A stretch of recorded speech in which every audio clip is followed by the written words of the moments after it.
Mrs. Happy Catholic here, seeking to bring you authenticity, perspective, and connectedness. Welcome.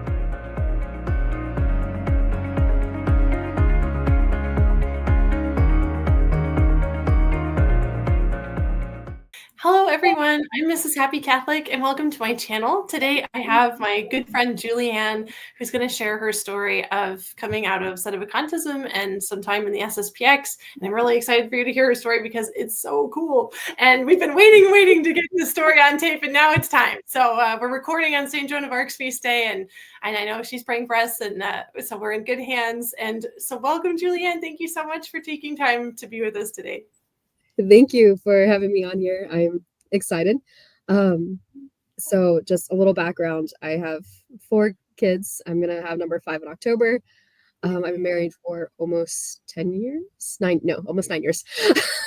And so our story, my family's story, I should say, begins in the 80s when the traditional priests first came to town, and they began saying mass in my grandparents' basement. And at the time, they were all under Pius X. And so eventually they moved out of the basement and they went on to have like actual churches. And then they broke off of Pius X, famously becoming the 9. And then later they all broke off from each other. Some of them stayed together, some of them didn't. I know 4 of them definitely stayed like in the Cincinnati diocese, or in Cincinnati at the time. And so because of that, Cincinnati is known as the Traditionalist battleground. And I know for a fact that some priests see it as like almost a punishment if they're like, why are you sending me to Cincinnati? Because it is such a traditionalist battleground. And so there's CMRI, Pius V, Pius X, many independents, and even the fraternity all have representatives in our area. Wow. And so there's quite a bunch of them, but there's also at least 2 like legitimate Latin mass options in the diocese.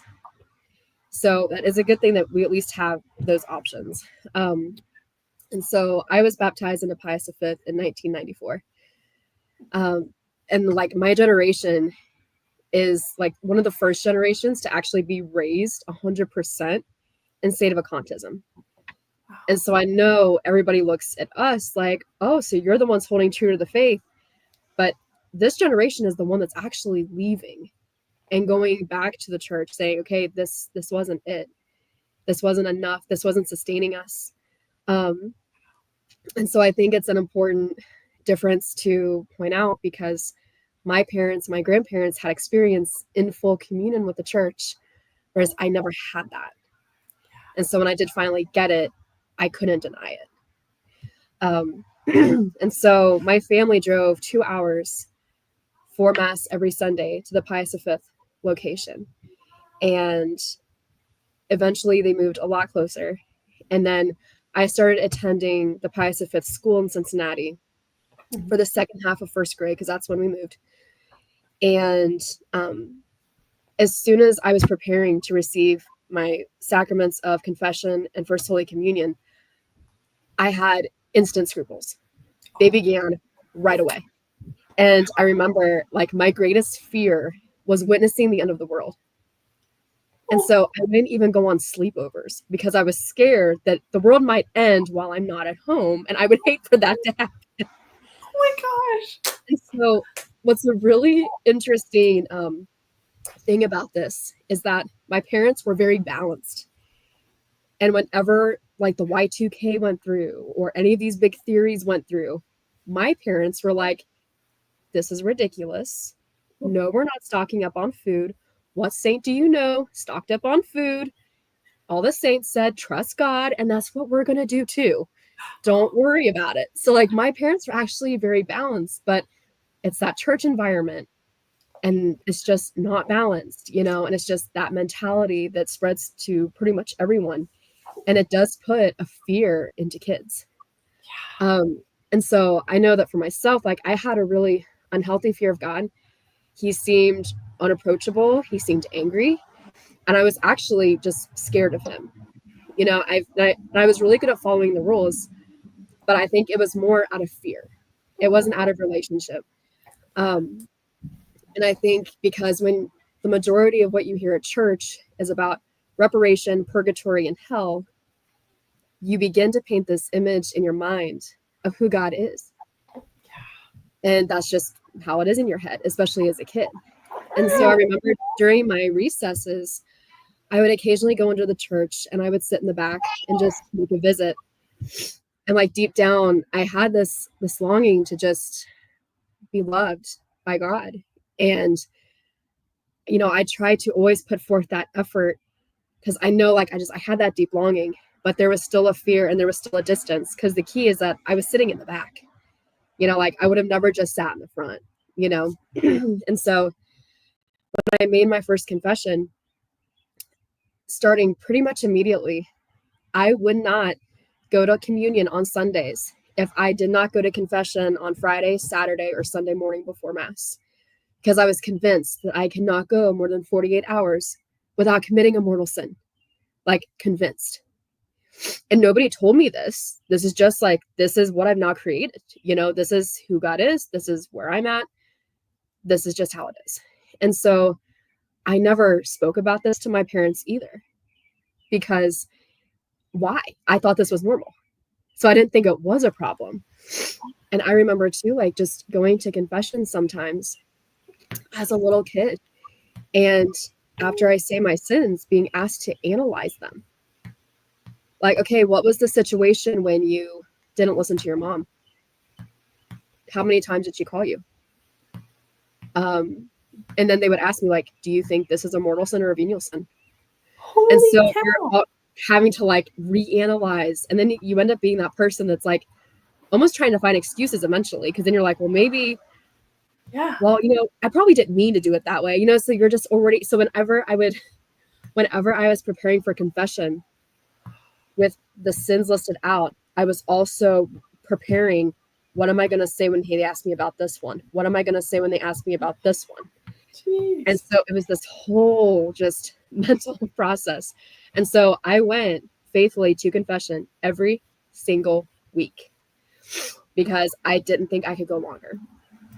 And so I only attended the Pius V school for the second half of first grade because of a paper that they were now requiring parents to sign in order for their children to attend the school. And this paper states that you will not go to a very specific list of churches and that you will remain faithful to Pius V. So like I said earlier, my parents are pretty balanced. And so we would, on very rare occasions, go to another sedevacantist church if we needed a different Mass time. Yeah. And so my dad, being the very authentic man that he is, refused to sign it because it was going to be a lie. Yeah. And they're like, you just have to sign it. He's like, I'm not signing it because I would be lying. And I'm not signing that. And so I was denied entry and I had to homeschool at that point. But in the end, it was a blessing. You know, it was definitely that just God's blessing in disguise, you know? And so flash forward to the sacrament of confirmation. So when I was 13 years old, when it was time to get my confirmation, and lo and behold, the same paper was handed over to my dad as a requirement. Whoa! To the sacrament of confirmation.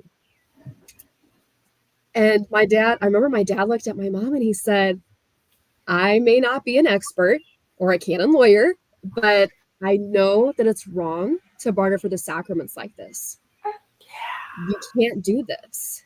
Right. And so when he sought counsel from the church about it, they said, well, we don't really agree with it either, but this is New York's rules. And because, you know, New York is the one coming to do confirmations. And so what we recommend doing is go to Pius X, because they're getting confirmation soon.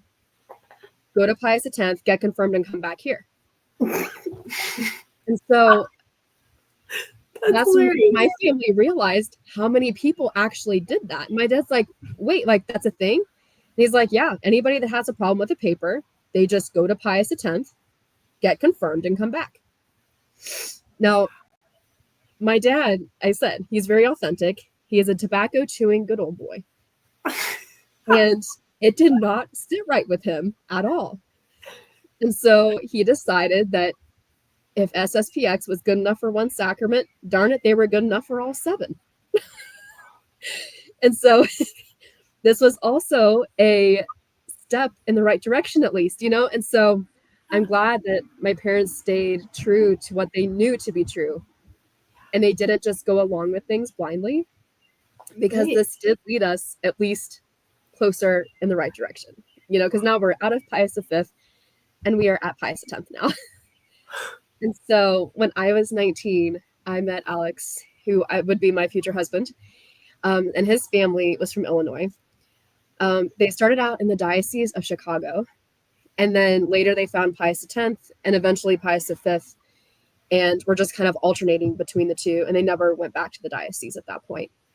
And then in high school, Alex was a student at the La Salette Boarding Academy that was owned and operated by Pius X. And so he was more partial to Pius V, and he even discerned joining their seminary at one point. And so obviously he did not join their seminary. But when we met, he was so excited that I lived close to a permanent Pius V location. He's like, our mission chapel, they only come every 2 weeks at most.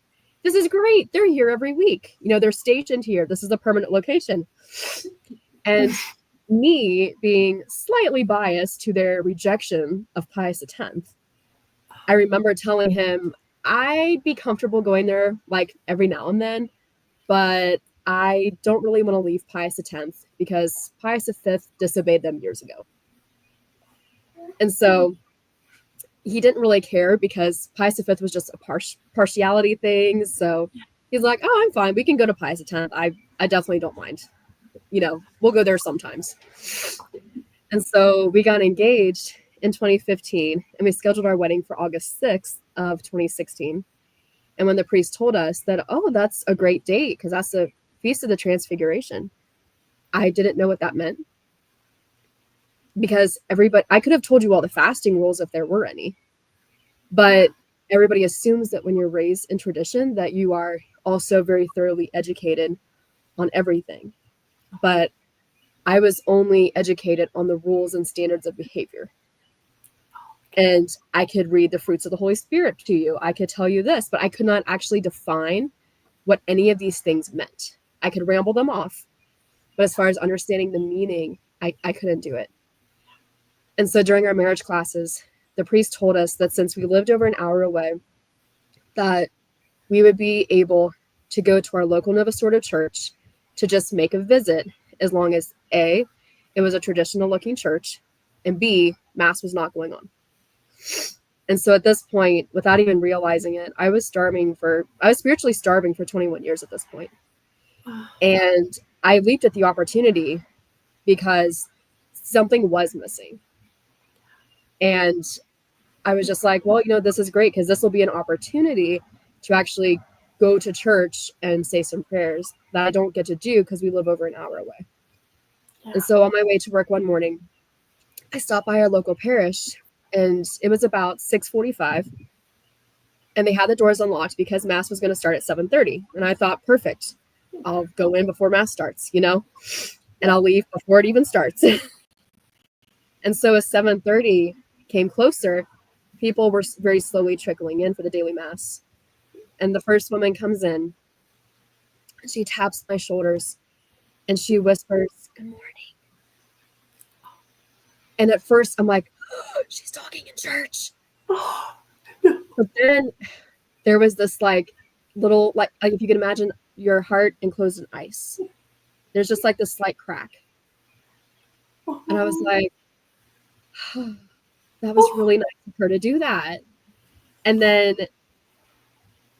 the woman after her comes in, and she whispers good morning to me and good morning to the other woman who was there. And this very hard heart is starting to very slowly crack. And as more people came in, they very silently greeted each other and me, a total stranger. And I remember having this very deep longing in my soul of, I wish I could belong here. I wish I was part of this. And I wish I could stay for mass. But once 7:30 came, I got up and I left because I followed the rules very well. I'm very much of like, well, I'm not going to do it unless I believe it, right? So I won't go to Pius X unless I believe in Pius X, right? And so, okay, I'll leave, no problem. And so Pope Francis declared 2016 to be the year of mercy, and they granted, Pius X faculties for penance and marriage. And I didn't even know about this at the time. I had no idea because I had never heard the word jurisdiction. I had never heard the word faculties.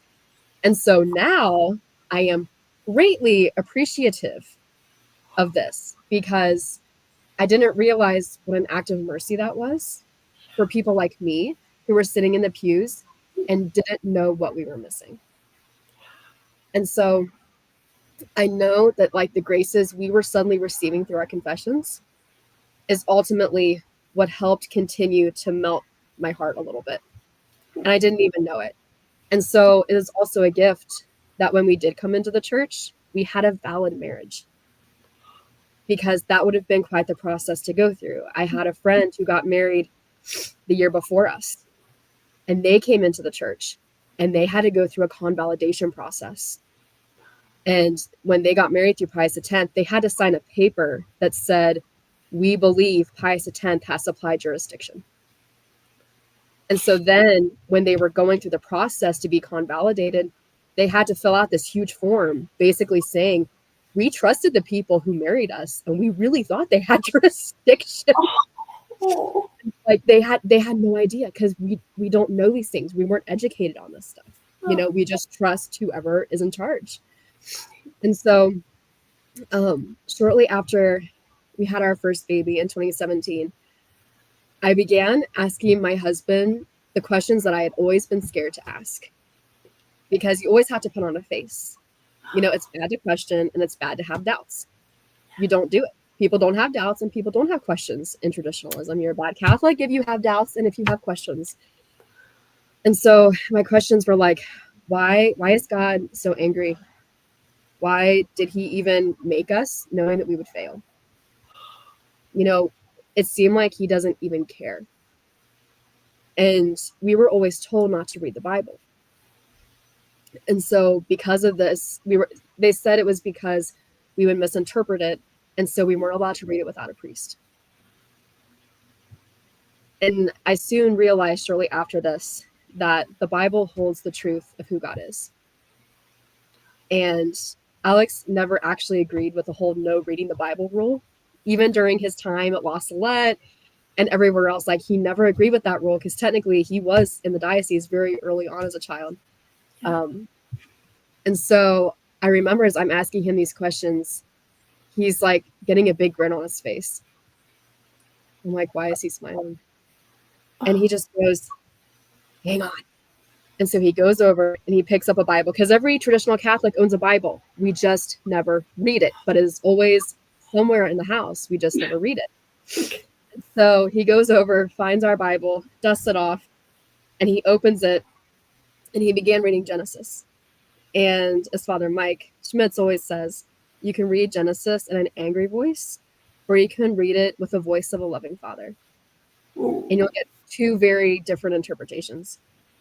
And so after I heard him read Genesis 1 and 2 and how it's actually explaining God's mercy, I actually started to cry, because I was like, he actually does care. Like, I thought he was just mad that whole time. Like, that whole interaction with Adam and Eve, I thought he was livid. We'd be lucky if he ever talked to us again. I was terrified.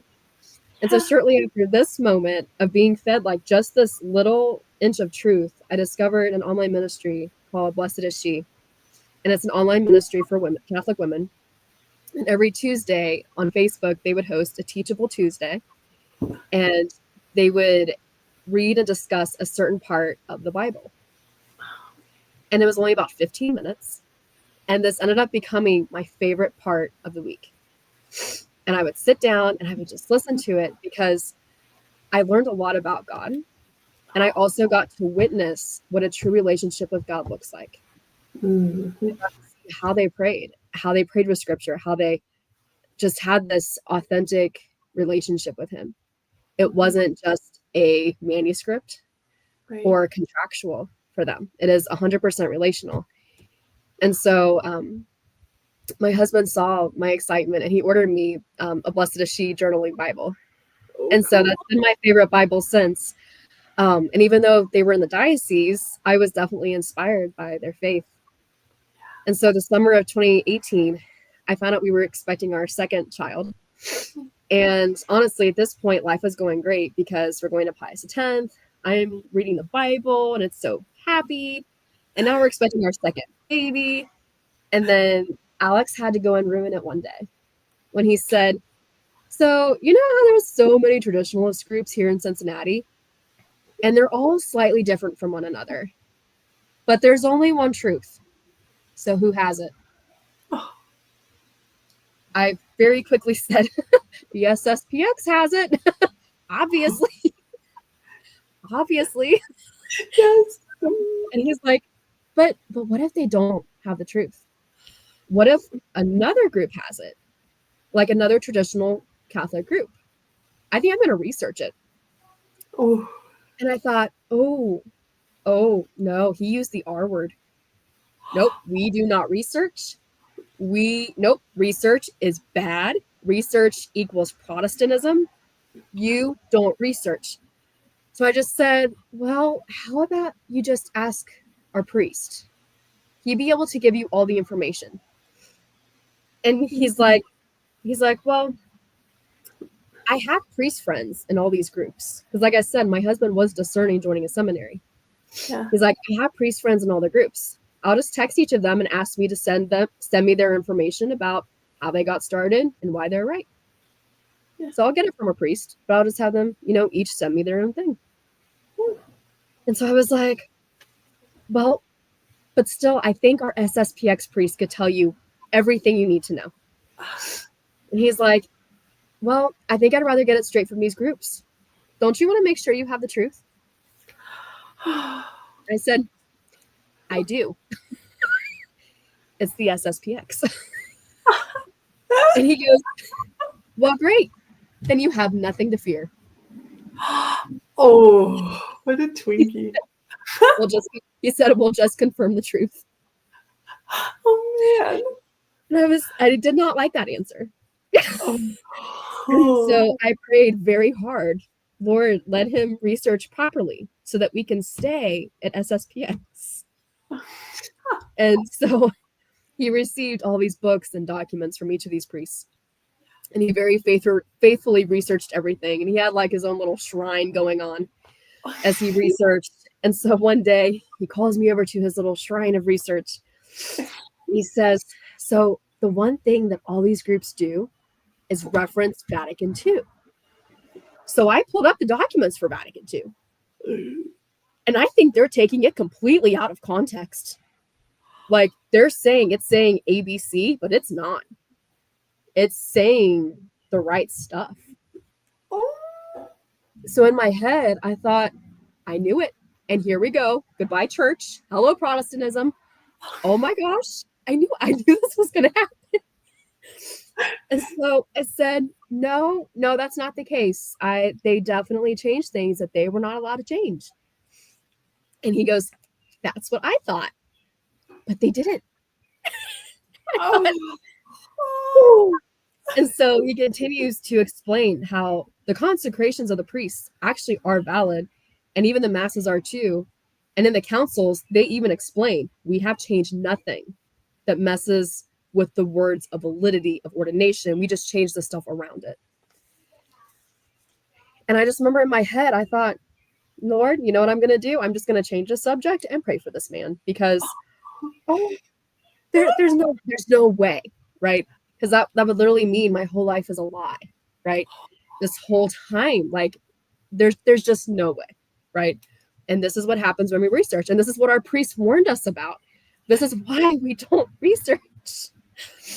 And so I really have to be honest just about where I was, because I hope this gives people hope for, wow, God can truly reach anyone.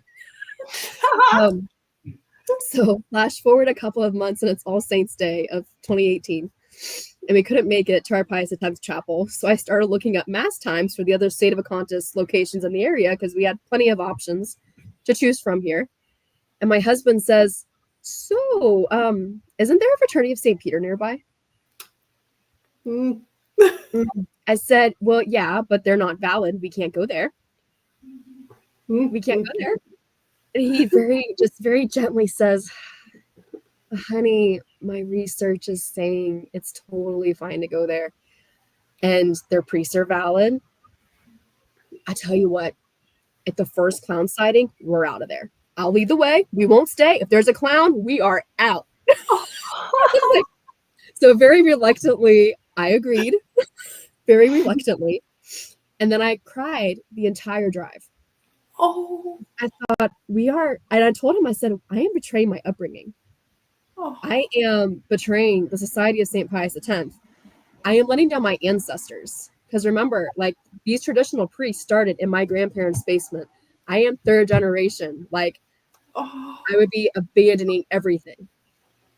And so I remember, like, I was actually shaking as we got out of the car because I was scared.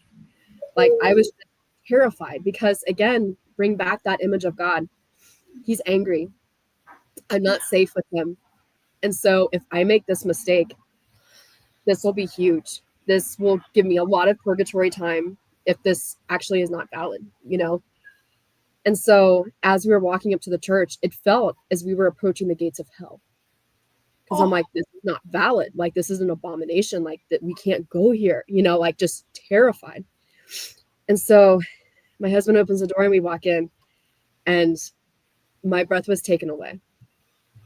And if I had not known any better, I would have sworn it was a Pius X chapel. They used incense. The mass was identical. Women veiled. Like, it looked identical to a Pius X. And I remember just being shocked. Like, I could not believe it. The priest's homily that day was about the consecration to Mary. And I was like, whoa, what is going on? Whoa, this is not what I was told it was. Like, this modernist group who has succumbed to all these modernist things. And I'm like, I was just blown away. I was actually just blown away. And I really know that day I got, like, knocked upside the head with a ton of graces. Because, like, my soul was just at so much peace. And I was just so spiritually overjoyed. And it's a feeling I will definitely never forget. And so I ended up loving it so much that night that the following Saturday, I said to my husband, could we go to fraternity for mass in the morning? Ooh. I know he was trying not to get too excited. He's like, sure, you can go. Like, we tell no one, by the way. We tell no one. You are not to tell anyone. I won't tell anyone. We keep it between the two of us, but we're not telling anyone. And so we started sneaking up there on Sundays for mass because we could not stop going. It was like, once you get fed that, you cannot stop. And there was a grace there that I could not deny. I've never experienced at Pius X, Pius V, or any other independent location ever. And so about 3 months later, we had our second baby in February of 2019. And I was feeling just drained. You have kids, I'm sure you understand just that as you're transitioning, just the drain you feel, and you just feel like everything's overwhelming. And so I thought, you know what? I would love to just go on some kind of retreat. And so I looked up fraternity to see if they had any, but they didn't.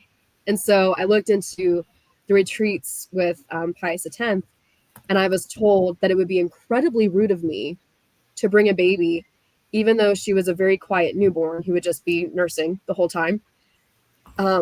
It would be rude to the other retreatants. So I had two options. I could A, wait until she was old enough to leave behind, or B, wait until my childbearing years were over. What? And so Girl. I remember sitting on my couch and I just started crying. I felt rejected, not by Pius X, but I felt rejected by God. Oh. And I just thought, wow, like, So I can't have a spiritual life. Like, my spiritual life is in my child only. You know what I mean? Like, I don't get to have a spiritual life. Like, I was so sad. And so I know that he allowed that deep sadness to come, because it led me to reach out to a friend of mine from college that I become good friends with. Her name's Chloe. And in college, Chloe needed my help with math. And so we bonded really well. And I quickly learned that she also needed my help in religion because she was Novus Ordo. So I decided that I would help her find, the true Catholic faith, and, help her find tradition. And so she would unknowingly challenge me to actually think about my faith life. And this would have been around the time that I first met Alex. But I remember one day I was telling her about how I should, I veil. I think everyone should veil. And she's like, "Oh, that's so cool. Why do you veil?" Oh. I don't know. So honest. Just like, we just do. It's just what we do. Okay. I don't know. So she was just a good example to me of a Catholic woman who just patiently listened to my traditionalist ramblings and still remained steadfast in her faith. And it was truly unshaken. And we're still very good friends to this day. So I calmed down and I called Chloe, because Chloe worked for the Archdiocese of Cincinnati. And I figured she would probably be able to help me out on this. And she probably fell out of her seat when she looked at the caller ID, saw it was me, said, "Hello." And I said, "Is the diocese having anything that I can go to that's not mass, that would be like a conference or something, an event I can go to that I can bring my baby that's not mass, but like something I can go to?" And she goes, "Jules, this is a Holy Spirit moment. I was just handed a flyer to hang up in the vestibule, and it's a mother's Lenten retreat. And nursing babies welcome, free babysitting for the older kids, and it's just in the morning from like 8 to noon." Oh. I'm like, "Send me the link now, right now. I'm signing up." I'm like, it's almost like I called and ordered a retreat and got exactly what I wanted. And she goes, "Oh, well, okay, there is mass at the end, but you don't have to stay. Just book it at the end. We'll just head out as soon as the talk's over." And so I'm like, even better. I don't have to stay for mass. This is great. And so a few weeks later, I attended this retreat. And it was really amazing because I didn't have to find my crowd to sit with. Because like whenever you go to like a Pius X event or even Pius V, you always look for your crowd, the people that you know, okay, that's my crowd. Yeah. You can't just sit and talk with anybody. Like, you have to always find your crowd. Okay. And so I was really amazed at how friendly everyone was, even though I was a complete stranger, And I instantly felt welcomed, and I felt like I got a real taste of what real community actually felt like. And so, and it was funny because I look up and Chloe walks into the retreat. Chloe doesn't have kids. And she just comes in and she sits down, and some people are like, "Chloe, why are you here?" She's like, "Well, I'm a teacher, spiritual motherhood." And so I found out later she was so scared for me going to a Novus Ordo event that she didn't want me to go alone.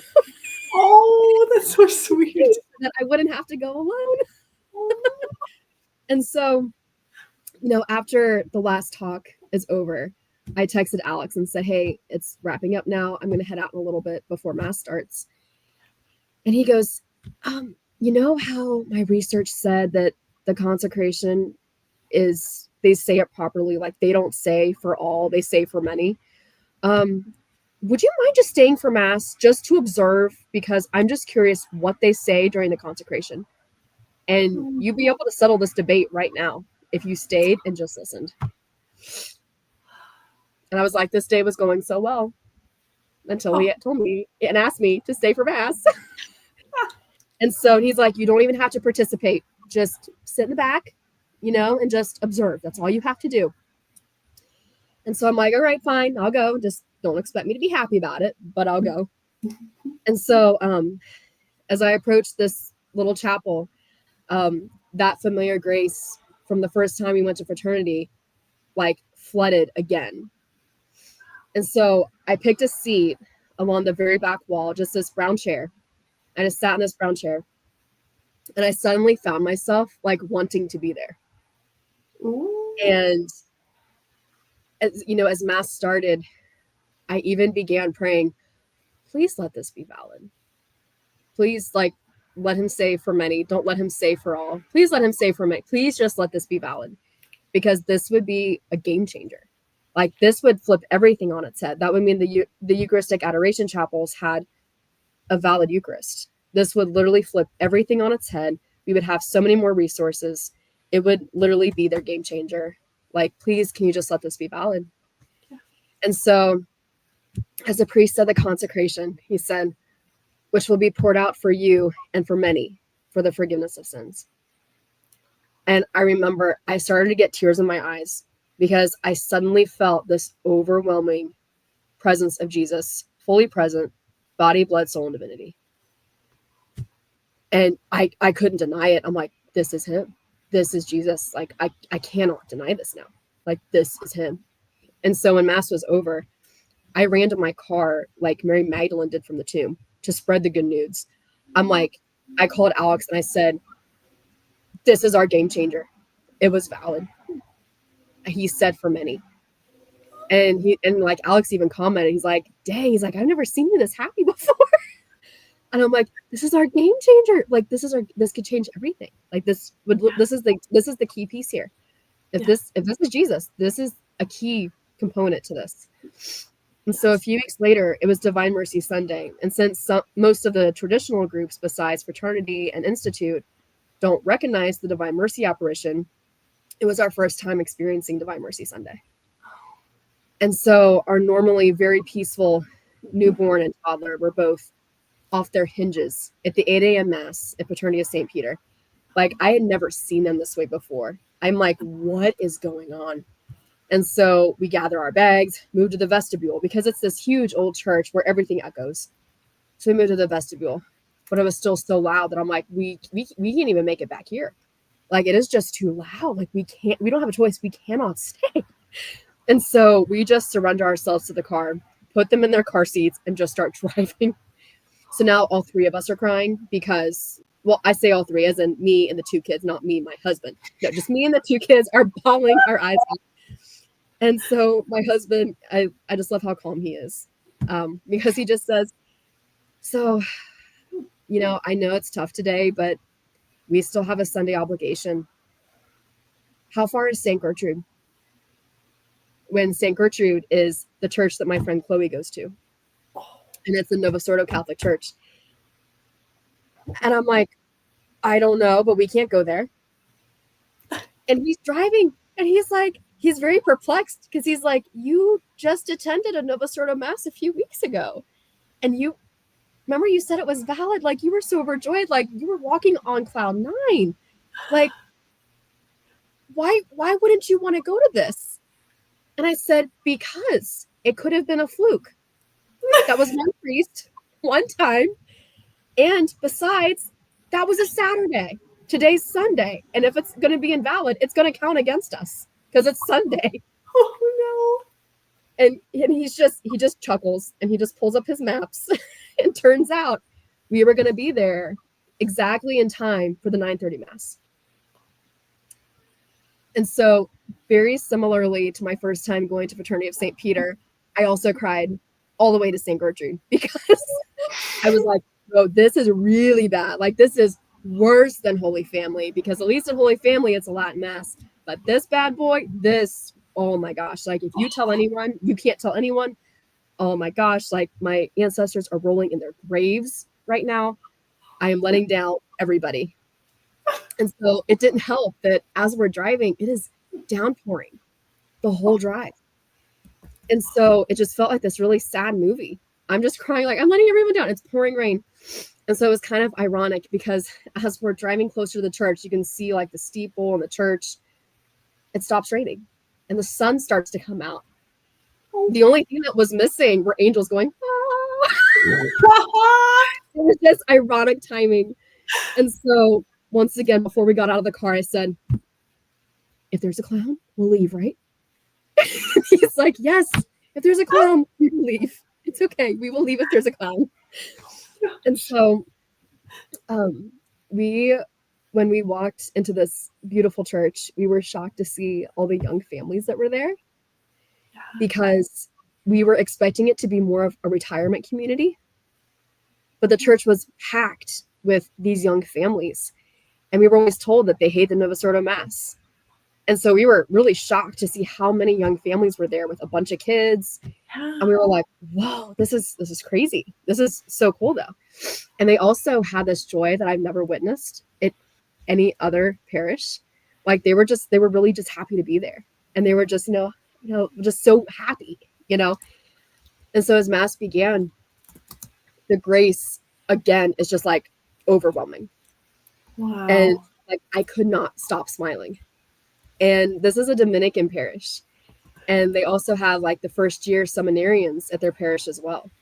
Oh. And so in come all these servers, all these seminarians, and then like 4 Dominican friars. And I was just like, whoa, they have incense. Like I'm doing on my checklist, incense, you know what I mean? Like I'm just checking the list off things. And you can imagine my shock when they sang the Kyrie and the Gloria and the Sanctus. Like I even kind of like checked the choir, like, whoa, I know these songs. Like I was just really, I just couldn't believe it. And so this time when the consecration came, I prayed a whole lot harder. Because I was like, oh, please let this be valid. Like, please, like, oh, please let this be valid. Please, please, please. Like, this would be huge. Oh my gosh.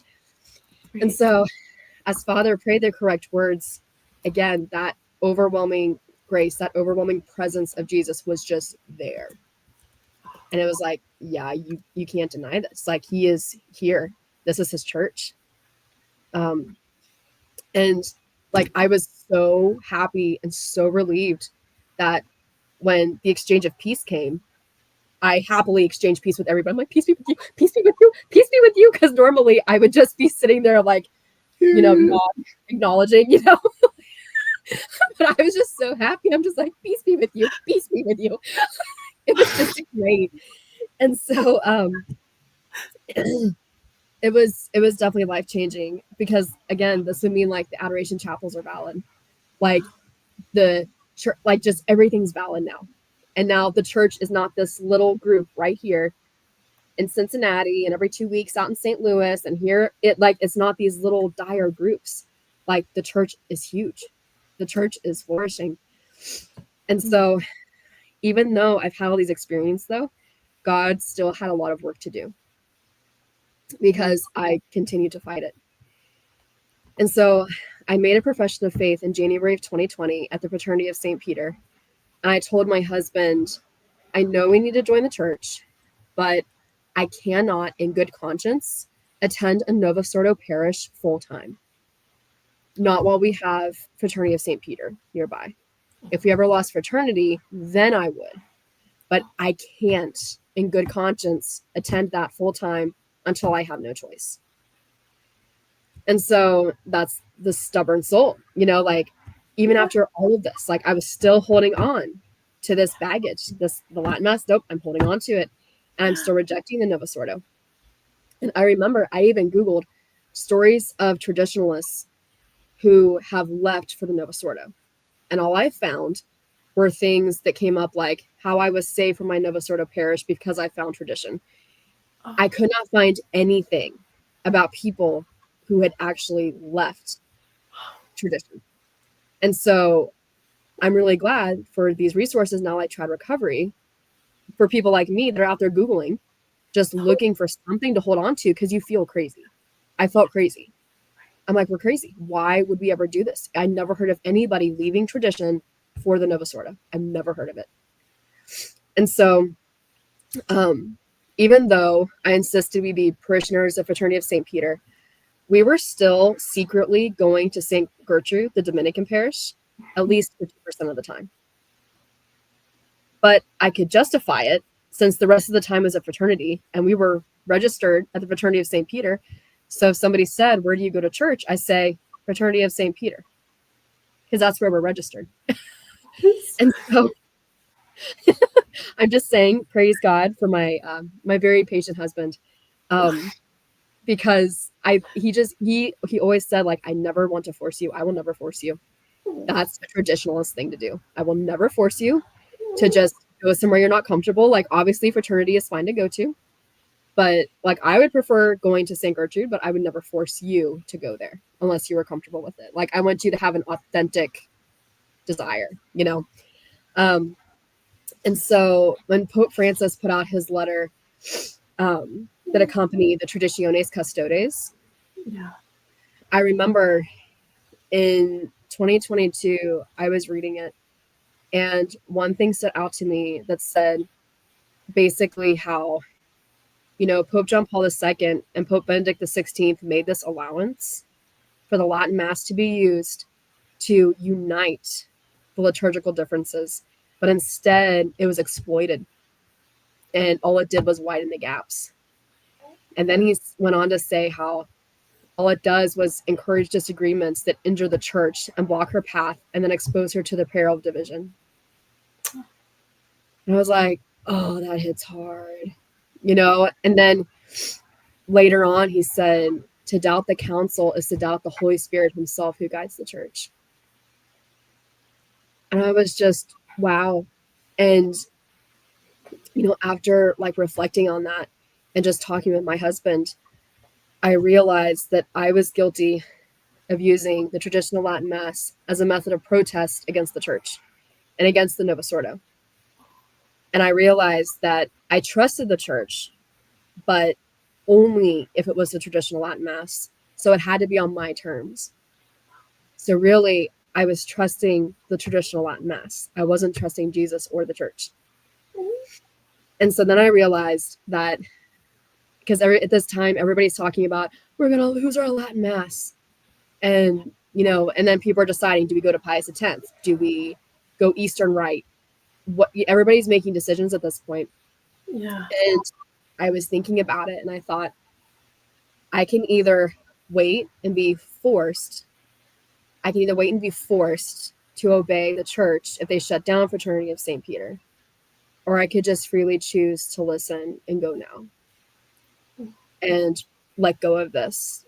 And if I did this, this could be my way of rightly ordering my trust and saying, no, I'm going to let go of this, and I'm going to put my trust here where it should be. And so I knew that order, it had to be healed. The trust had to be healed. And so in January of 2023, we became full-time parishioners at St. Gertrude, which is the Novus Ordo Dominican parish. And attending St. Gertrude full-time played a big part in helping with that healing. Because, I mean, the whole process is it's just a perpetual healing, you know? Slowly, things have to be healed. But when you look back and you see all the little key components, you can see that, like, Jesus was there all along. And he had a rescue plan from day one. And I fought him from day one. But as I mentioned earlier, you know, God seemed very angry and unapproachable. So a lot of what I had to heal back then, like during those years, was, is God going to be mad at me if I go to Fraternity of St. Peter? Like, it felt like, is he just waiting for me to trip up? Like, he's just walking behind me, waiting for me to trip. Yeah. And so once I began to encounter his heart and learn about who he is, again, through just little things like reading the Bible, encountering him in the Mass in the diocese, I was able to begin allowing him to heal those places that I didn't know actually needed to be healed. Oh. And so, you know, healing, I've realized, like, healing is found in God. And after that act of faith, that also gave him permission to act and say, okay, like, I'm making this act of faith. And I left Pius X fully at that point. And at least it was a step into the diocese now. Yeah. And so I remember shortly after that act of faith, I was on this online mothers conference. It was a Catholic mothers conference. And they were talking about the book of Isaiah and how if you read Isaiah 43, you should replace the names Jacob and Israel with your own name. And again, I had never read Isaiah. So I opened my Bible and I go to it. And so it would sound like, but now thus says the Lord, he who created you, Julianne, he who formed you, Laura, do not be afraid, for I have redeemed you. I have called you by name. You are mine. Oh. And I just started crying because I'm like, that's powerful. Like that is like God is telling you who you are. Like you belong to him. And he has created everything for a reason.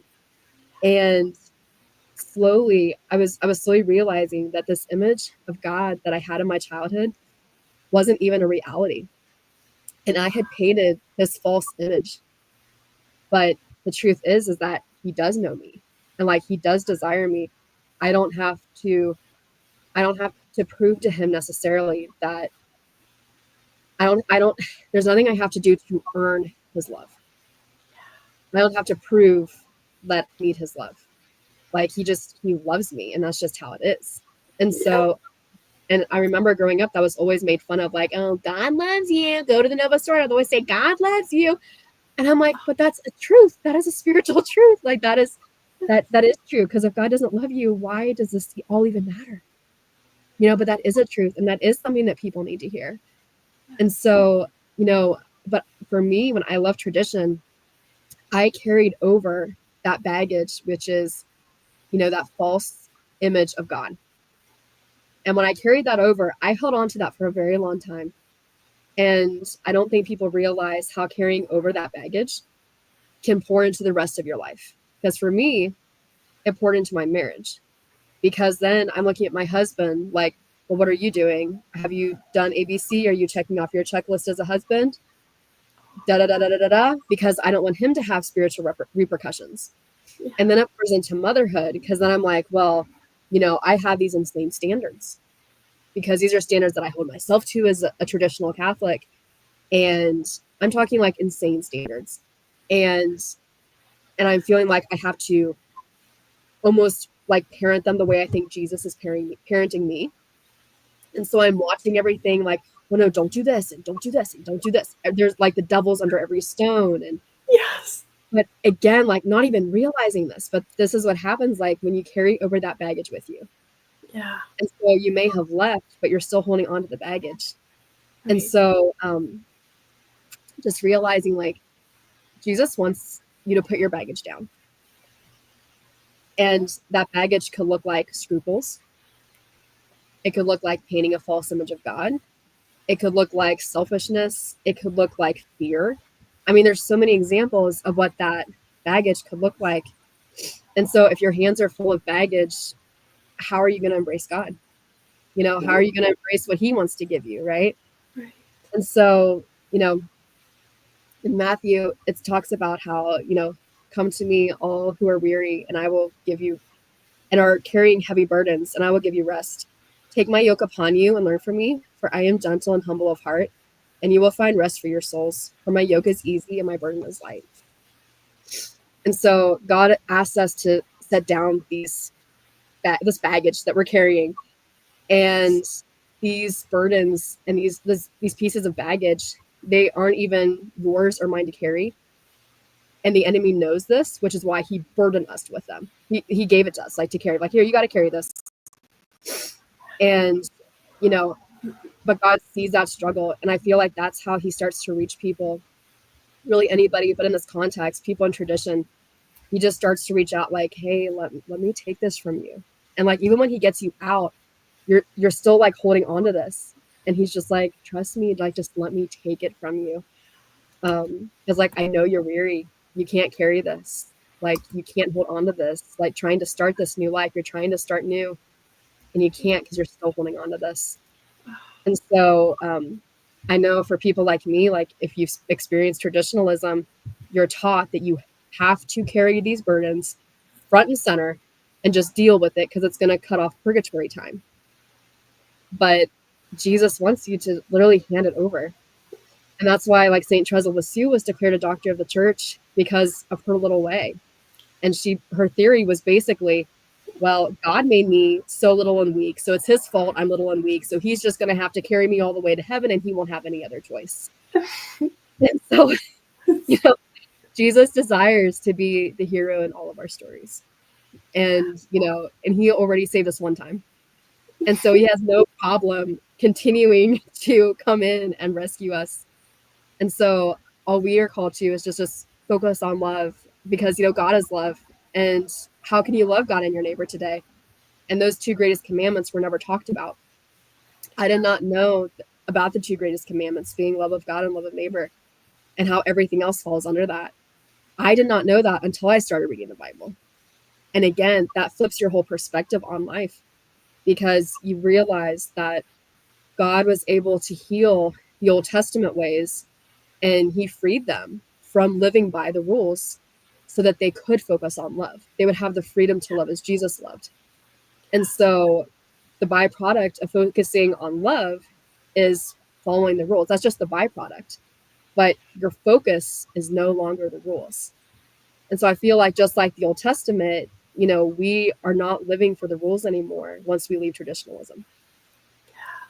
And so we're living for love now. And so for me, like, I had to let go of those rules, because I wanted to hold on to them. But like, once you let go of this baggage that you're carrying from traditionalism, that's when Jesus can really free you and really just heal you from that. And you're letting him love you, and you're letting him teach you how to freely love others as well. Because by holding on to that baggage, you're not letting Jesus love you either. And ultimately, he died so that we could walk in the light, and he died so we could be free. And he wants us to, love him, love our neighbors, feed the poor, visit those imprisoned, and bury the dead. Like, all these things, that's what matters. And so, ultimately, we should be rejoicing and sharing the good news, and not just wearing a scrupulous face while the rules of traditionalism, lead our lives. And during this recent Lent, I actually went on that mother's retreat again. This was the same retreat where I had attended that first Novus Ordo Mass very begrudgingly. And so after the first talk, we were invited to take a break and either have small group discussion or go into the chapel. And so I decided to go to the chapel. And when I walked in, I looked to the right and I saw that brown chair along the back wall. And it was the same brown chair that I had sat in. And I walked to the front and I sat in front of the tabernacle. And I had tears in my eyes, because all I could think to say was, thank you for bringing me home. Because that was in 2019, and I sat in that chair in the back. Like, what this walk with him has been so insane, but also, whoa, Jesus, you are so cool. Like, how did you do this? I don't know how I went from the back chair along the wall to the front pew here in the same little church, the same little chair. And so, but it's also understanding that who God is. Like, he is my father. He doesn't want me in the back. He wants me to sit in the front. And so, and that chapel will always be very special, because that was really that first encounter, that first personal encounter with the Lord, And so, true healing from traditionalism begins in encountering God's heart and the unlimited love that he carries for each person, because your identity is in his heart. It's not in what you're doing. It's in his heart, and you're his beloved, and he would move mountains to bring you home. And I know for me personally, he rescued me when I didn't even know that I needed to be rescued. I thought life was fine. I didn't see a problem. And so I think it's important to put that baggage down, because, you have to ask God, can you take my burden so that I can take upon your yoke? And then, like the loving father he is, that yoke will probably be a feather. And so he can walk alongside you, and he will happily carry your burden while you're dragging along your feather. And he can just teach you how to love the way he loves, and teach you about his real heart, because that's the key piece. And he'll teach you about his real heart, not the heart that we were told he has, or the heart that we thought he had, but like his true fatherly heart that has each of our names etched into it. Just the heart that died for each of us and will absolutely pursue each of us no matter how far we're strayed from it. So there's been a lot of life lessons. Oh my gosh. Wow.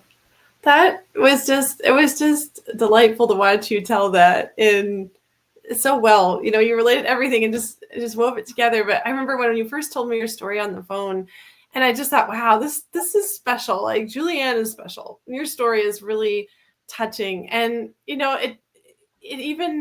not like our stories have to be dramatic or to have these, crazy things in them and just like, eye poppers from one moment to the next, Right. Right. but it's about the profound connection and like encountering God and how he moved you. And it's like, you even prayed to not leave the SSPX. You prayed, God, please just show my husband, that we need to stay. The SSPX has the answers, like that was, you wanted God's will, but you were so convinced that that's where it was, that you didn't even have to ask, show us where it is, and even then he's like, it's okay. Like, I'm going to lead you over here, don't sweat. It's okay. And I just thought, wow, that's amazing. Like, if that, sticks with people, I think it will, from your story, that it's like, just pray from wherever you're at. If your heart is really seeking God, he will lead you where he wants you to go. And so don't worry about making mistakes. Don't worry about, because we're really not in control as much as we'd like to think. It's true. And that's okay. That's part of letting him lighten the burden, though. I think it's almost like we're afraid to let him give us the burden that he actually wants us to bear, instead of like, oh, no, Lord, it's okay. I'll take on this heavy one. That's fine. I'll be okay. Really, believe me. And he's like, I don't know. Well, you can try it out, but I think you better come back and switch it out. It's like, he's so patient. Yeah, I know. It's incredible. And and I'm always very honest with people where I'm like, no, I fought him every step of the way, because like that shows you just the power of God. Like, he was able to convince me, of all people, to eventually attend a Novus Ordo parish full time. Like, that's quite a bit. Like, you have to understand where he pulled me from. Like, I was very much that stubborn sheep that was like, no, I'm over here. I'm over here on purpose. I didn't just wander. I'm purposely over here because I don't want to be with the rest of the flock. I mean, even your whole thing about Traditionalist and how you took that in and you were like, I could freely obey and like willingly go right now, or I could wait to be forced out and like wait for God to pry my fingers off of the Latin Mass, or I could just go and like let him, enter into whatever it is he's trying to show me and to give me. And so that's why you went. It wasn't because you're like, yeah, this traditionalism stuff, it's just too hard. I'm going to just slough off into modernism and the Novus Ordo. Exactly. You weren't looking for an easy out. Like, that was actually harder for you to do. But you did that, and it's like, it's borne so much spiritual fruit. You're happier than ever. Like, I mean, there's no thought of going back, even though it has been hard. And like, your family is still very much in traditionalism, right? Mm-hmm. Yeah. Would you say that is probably the hardest part right now?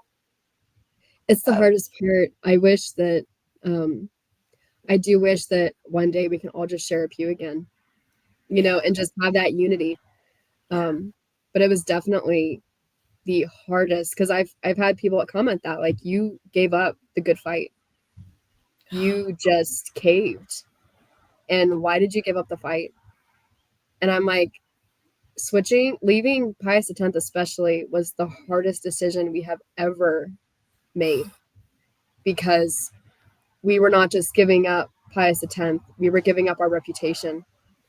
We were giving up friendships. We were giving up normal like relationships with family. And because like now things look different, and it's not like people are purposely treating you different, but things are just different because people see you differently now. Yeah. And so being told like, you just don't care anymore. And I'm like, oh, that couldn't be farther from the truth, but I don't know how to explain that to you, because this was the hardest decision we've ever made, Yeah. Right. It was not easy. It was hard. And there was a comment, I was talking to someone, and they did not know I left, because I haven't just told everybody right away, oh yeah, we left. It took time to be able to acknowledge that to people, but I had spoken to someone about just about like faith, and they had somehow made a comment about like where I go to church. I'm like, oh, I actually go to the Novus Ordo now. And they were like, really? And they're like, I'm baffled because like I noticed you're different, but you're a good different. Oh. And you're telling me that's what's changed. Oh. And I'm like, yeah, because like you can't, once you encounter the Lord, you can't deny it. Like you will be changed by that. You know, you will be changed by those graces, you know. Right. But like I would never go back on the decision. And I remember seeing this thing that said, you know, Jesus is worth everything you're afraid of losing. Oh. And like it has been like just it's a hard reality. Yeah. But it's also I wouldn't go back on it either. Wow. Well, you know how many people have looked at the disciples when Jesus called them away from the tax collector stand and the fishing nets and everything and said, "Follow me." They could have said, "Oh, look at those losers. They were just tired of putting in a good hard day's work. They're just going to wander the countryside with this guy, you know, and live the cushy life." I mean, it just shows that they didn't understand, you know, and they didn't understand what they were leaving and how hard it was. But it seems like, but he walked up to them and he called them. His heart called their heart, and they were like, I'm changed. I can't go back. And that's why they went forward. I mean, you're describing your first time going to Mass and the fraternity parish. It occurred to me that was the first non-sacrilegious Mass you'd ever attended. And it was like this, you know, burst of joy in your heart. Like it totally changed you. And you like couldn't stay away. You just had to go back. It wasn't ideological. It wasn't, you know, all this stuff. It was just like, you didn't even think, oh, whew, that's over. Can't wait to go back to the SSPX next week. And it's like, you had to go back. And I thought, wow, amazing. Like, because a lot of people don't understand that, but because the SSPX and the sedevacantist groups don't have jurisdiction from the church, and their faculties are all suspended upon ordination because they're all illicit. When they're done without approval of the diocese and the Pope, then they don't have faculties to celebrate the sacraments licitly. So yeah, they can confect the Eucharist, but every time they do it is a sacrilege because they don't have permission to be doing it. And so when you're going to that Mass, you're witnessing a sacrilege.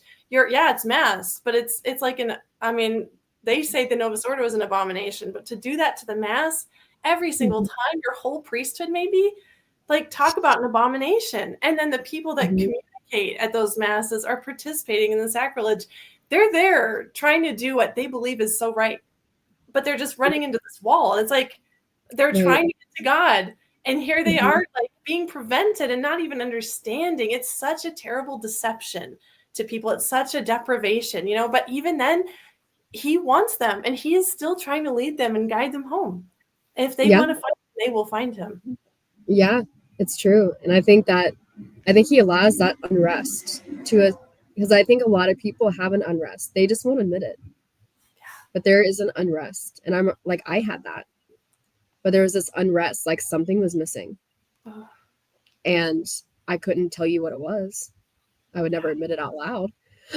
But there was definitely something missing, you know? And so I think when he allows you to feel that starvation, to feel that hunger, the minute you encounter it, you recognize it. And you're like, oh, that place is filled now. There's something here, you know? And it's him that's there, you know? And so, yeah, it's a journey. And it's sad because there's so many good people that they just don't know any different, you know? But I know those are the people that Jesus fights for daily, you know? And I've just in the last, I would say probably 4 or 5 years, there's been a huge uprising of people now who are leaving, and they're not just going to even fraternity, they're like jumping ship and even just going to their local Catholic church. Yeah. And they are finding so much healing there, and just again having to reconstruct, like, wait a minute, who is God? Like, are we sure he's not keeping tab on this? Are we sure he's not babysitting all these little things, you know? Yeah.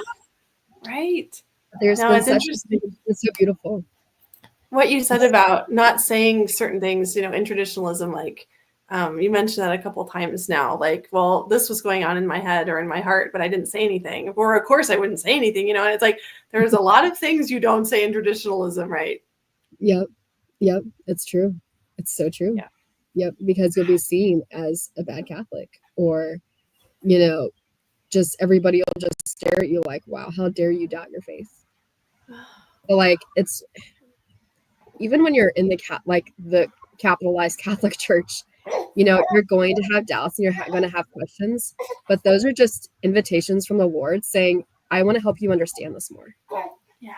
And so you just have to, really dive into, okay, here's my questions, and get your answers from the church, It's not bad to have questions. It just means you need more understanding on something. Yeah.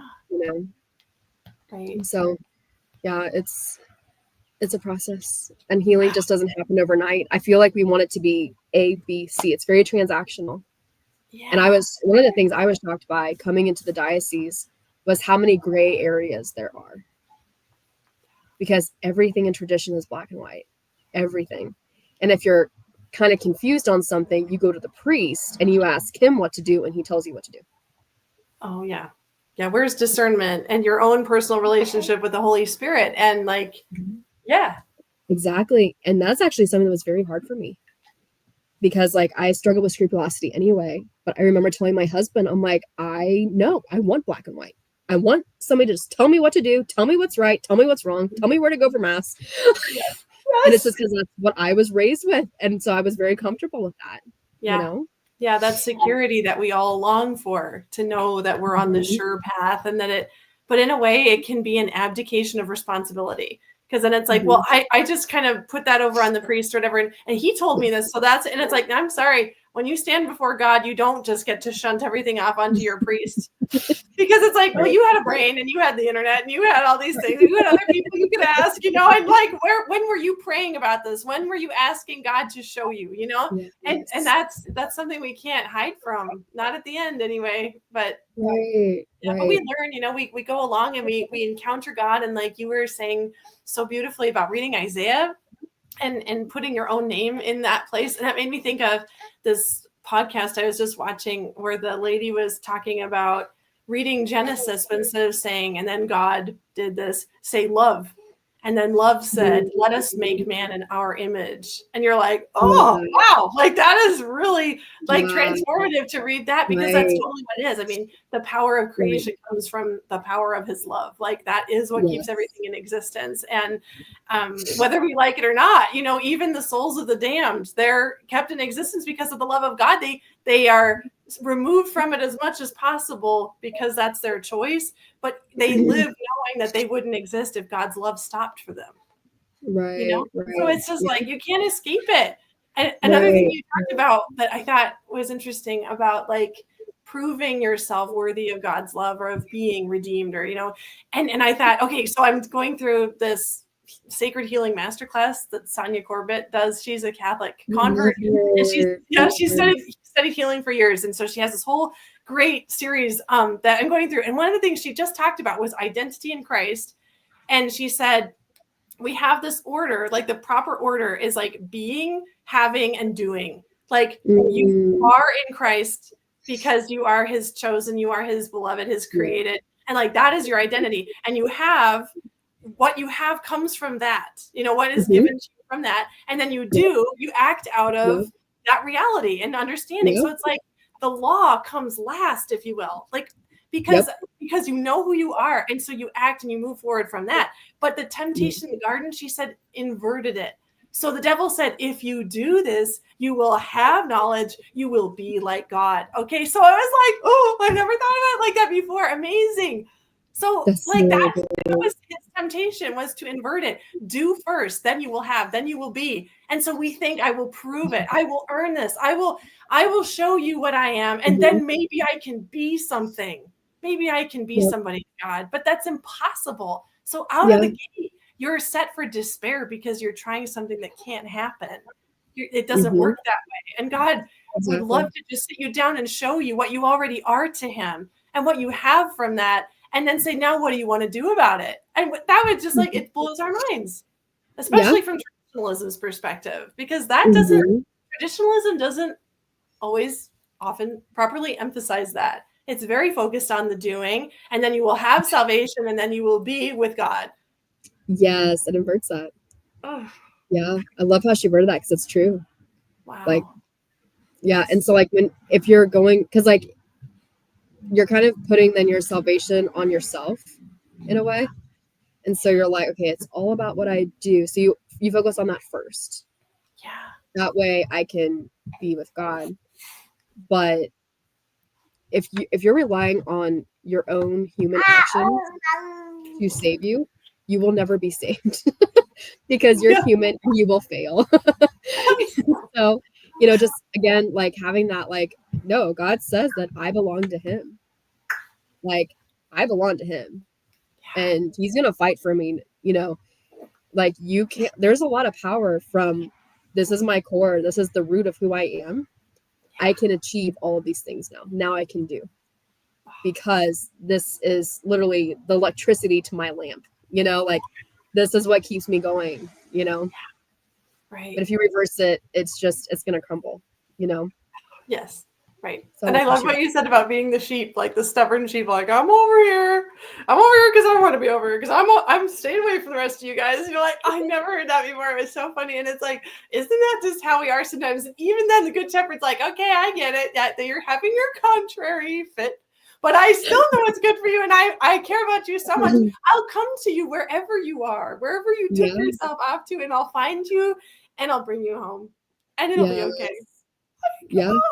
So what is maybe you could say, like, to somebody else who's sitting here going, this is speaking to me, but I'm afraid to take this step because of everything I could lose, or I don't know what to expect on the other side. Like, what would you say to somebody in that position about, to give them hope for making that move? Because I'm thinking of one person in particular that I know who's like, her whole family would just want nothing to do with her at all. And like, they're totally, integrated into everything in their lives and they do together, but they would want nothing to do with her if she went Novus Ordo. Mm-hmm. And I know that that's a big pull for her. It's just like too much for her psychologically to face, cutting off all of that. But what would she gain coming into the church that she doesn't know she could have?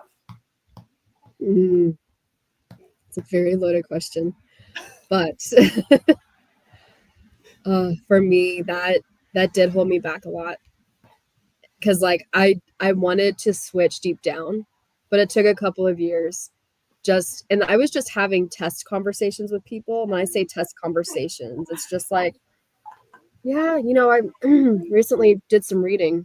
Did you know they say for many, they don't say for all, the Novus Ordo Mass? I would just have test conversations with people just to see their reaction. And then I'd be like, oh, wow, okay. Yeah, they would not handle me leaving well. And so I was kind of just looking out, like I was trying to do my own preparations. Again, kind of like Y2K. Everybody's like, we got to prepare. We've got to stock everything. We got to do this. We've got to do this. We're going to prepare ahead of time so we are ready for any crisis coming down the road. Yes. It's like like one of my favorite gospel stories was when, Jesus, like in the storm, like he didn't wait until the storm stopped. In the middle of the storm, he looked at Peter and he said, get out of the boat. And Peter got out in the storm. And the only reason he sunk was because he looked at the storm. So jump out of the boat. Get out of the boat. Don't worry about the storm. Focus on Jesus. Because what would that story have looked like had Peter just watched Jesus? Like, not to mention too, you don't know who else in your family is questioning. You don't know who else would be like, wow, like I've been having the same thoughts. I just haven't shared it.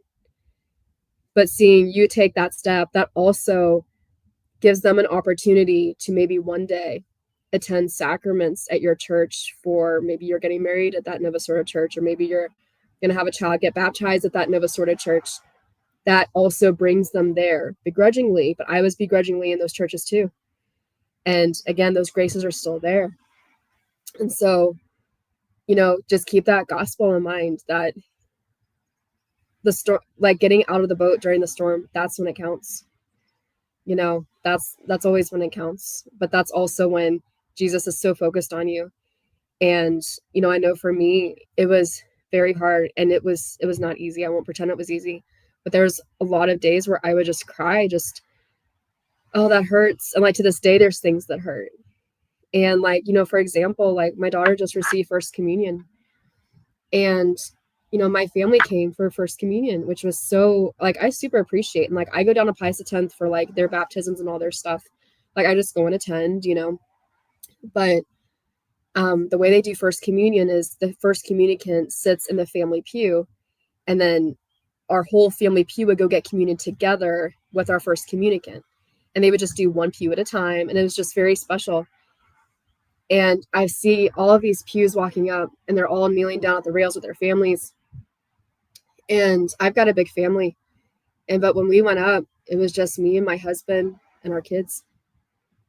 And I remember I was kneeling at the communion rail, and I just started crying because I'm like, Lord, this is hard.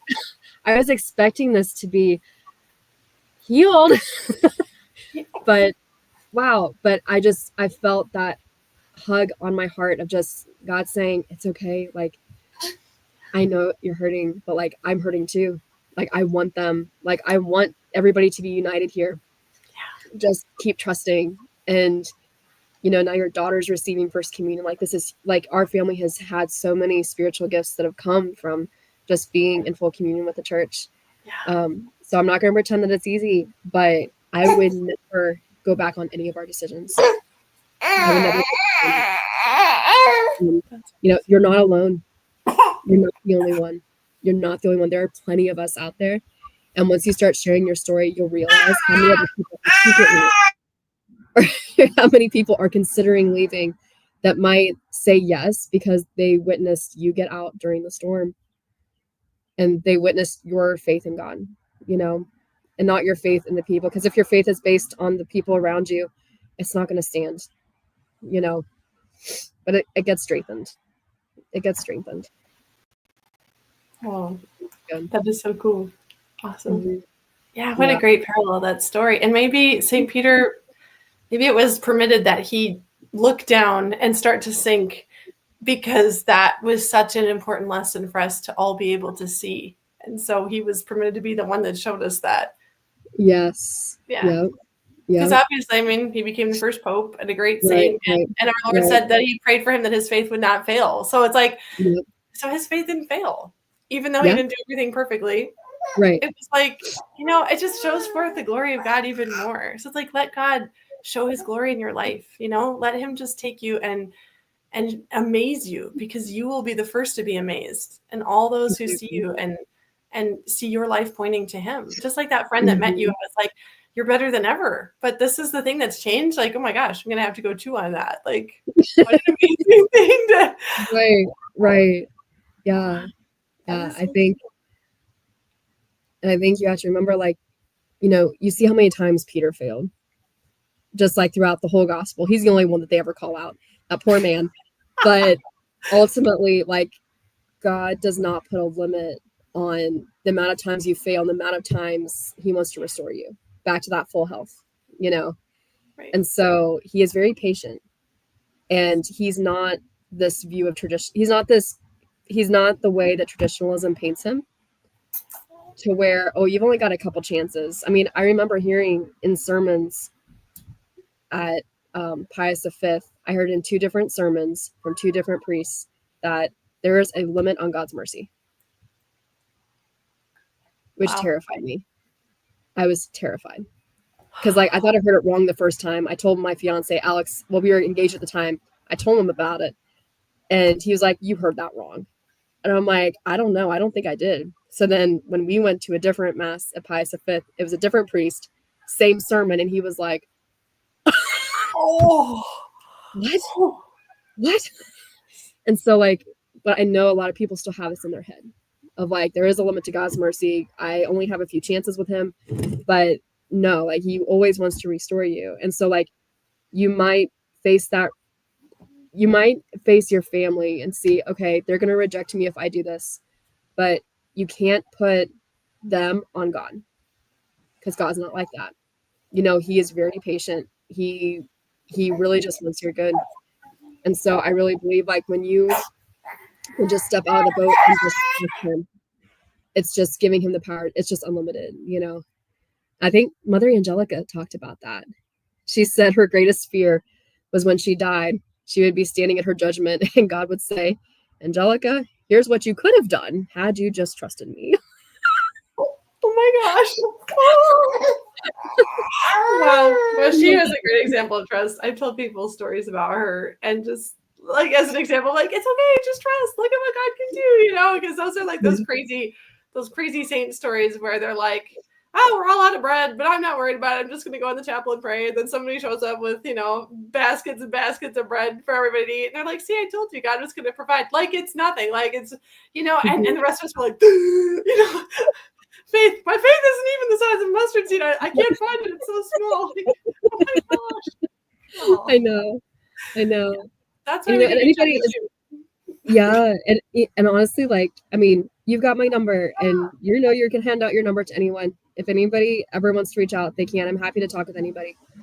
You know, I mean, they've gotten a lot of running on social media lately because suddenly people are hearing of these groups, and I'm like, how did you hear about that?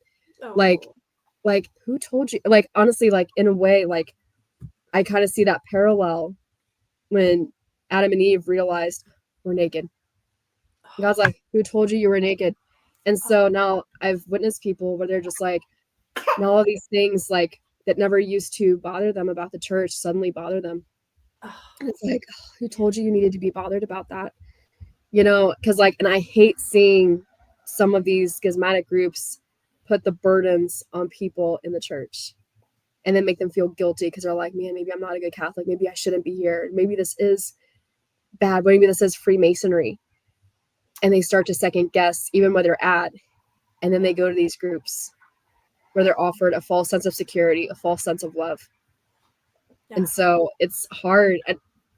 It's a battle, you know, but at the same time, those groups are also losing many people right now. Yeah. And I don't think they'll ever acknowledge that because they only talk about how much they're growing.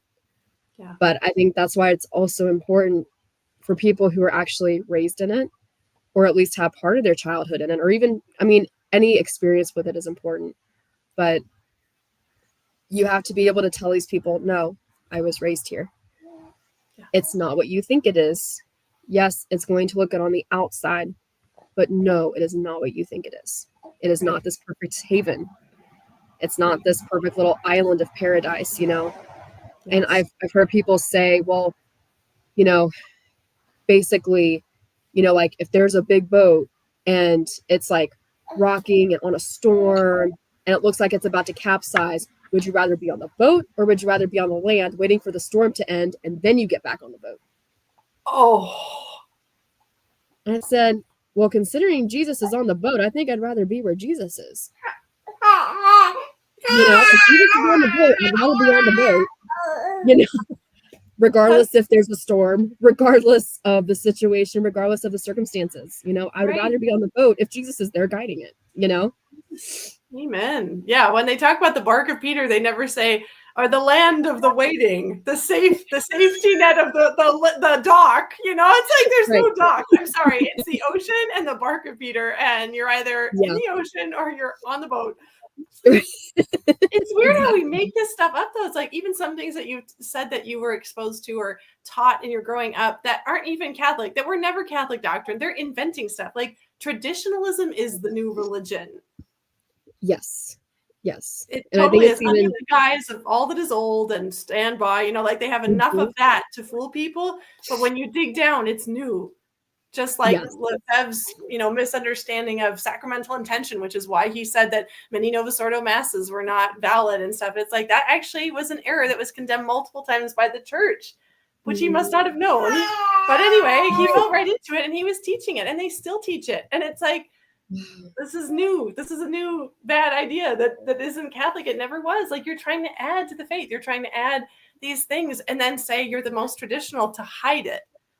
Right. It's just such a shame, you know, and we expect people to be decent and honest and well-intentioned. And most people are, most people are themselves deceived, but somebody is doing the deceiving.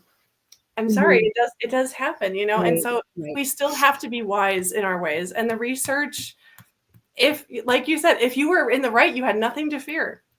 You have nothing to fear from research if you're already in the right place, but everything to gain if you're not. And you're truly seeking, and you're not just trying to bolster one side of the story and ignore the other side, which I have done. I confess, in different areas in life, it's like I set out to reinforce something I already believed. You know, not even like religious, but just like, you know, even like I appreciate a lot of alternative health stuff. And you know, so it's like I had an experience recently where I was in the hospital, and they were, you know, wanting to give me some treatment, and I was just like, oh, I don't know, this is going to be terrible, you know, and I started, you know, kind of unveiling all my fears and things, and I was just like, oh, I can't take that because of this, and they were like, oh no, like really, and they walked me through everything, and they showed me studies, and they were so patient. They were like, oh, it's really like, we wouldn't do this for the money, like at least us. We're like, oh, it's not worth it. It's not worth the time and the sacrifices and everything. And they're like, I just don't think that we're meaning to do anything but care for you. And I was just like, oh my gosh, I have fed myself a certain diet because I was already convinced that I wasn't trying to be balanced. And I lumped this whole group of people into these bad intentions without even really giving them a chance, you know? It's not religion, but it's another that we can all do and not even realize it. It's true. It's very true. Yeah. And I think there's so much. Oh, sorry. Go ahead. No, go ahead. I just wanted to make sure, and I put this tag in there for people that the whole discussion about for many versus for all, when they reformed the liturgy, and in some translations they said for all for a while. Okay, so that actually didn't invalidate the consecration, and there's a whole explanation of this, which I can't rattle off right now. But in the book, The Pope, the Council, and the Mass by Kenneth Whitehead and James Lakutis, there are many wonderful articles there. It's all about questions the traditionalists have asked, and that is at least a couple chapters in there are dedicated to that whole discussion. Even though when they retranslated the missal, they reverted to the old usage for many, but they explained very carefully why it was always valid. So because it's a good thing to notice and to find. So I really encourage people to go look up that book because it's excellent the whole way through, and especially if you are a traditionalist who's had questions or people are asking you questions, you can get a lot of really good stuff out of that book. So yeah, and you'll have to start doing more research because there's also things that you're gonna have to come to terms with, like your parish might do Eucharist like lay ministers, or they might, you know, you have to, in some parishes you have to get used to the precious blood and the host, both forms being distributed. You know, there's just things that people have to work through that they were always told were so evil, you know.